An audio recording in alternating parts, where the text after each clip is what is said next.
Hello जी बाबा हो गया start. Chaser हाल है मगर टायर टूर ये कोई नहीं है। ये रूसी ट्रैक्टर आ जी, पुराना ही मॉडल आ। देख लो जी चेजर मारदा, मिट्टी चक्की हुई है, पक्की जमीन आ।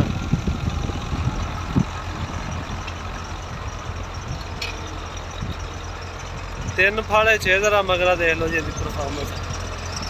ਇਹਦਾ टायर नहीं है ट्रैक्टर के साथ नहीं देंदा, बाकी चेजर के सिरे लगते हैं।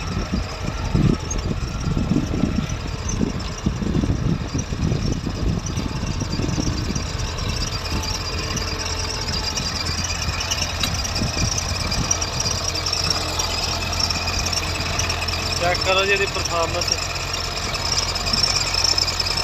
तीन फाड़े चेजर।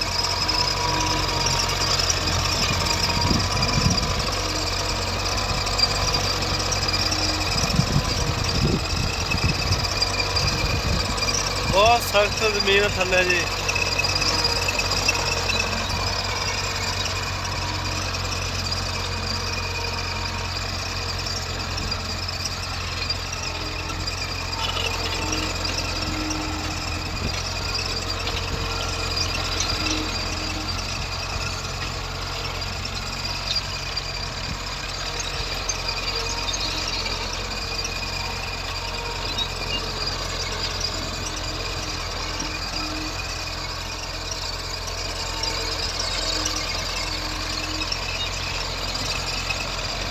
स्लिप देख लो जी ट्रैक्टर किन्नी मारदा, कोई टायर चलते नहीं है।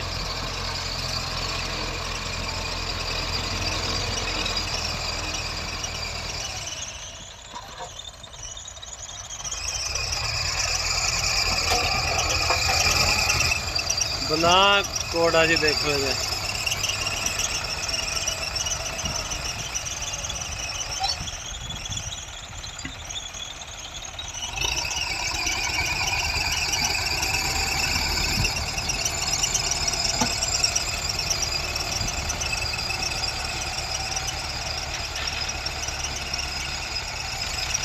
ਜਿਹੜੇ ਦੋਸਤ ਸਾਡੇ चैनल ਦੇ ਨਵੇਂ ਆ, ਸਾਡੇ चैनल ਨੂੰ सब्सक्राइब करो, वीडियो ਨੂੰ लाइक करो। अल्लाह हाफिज़।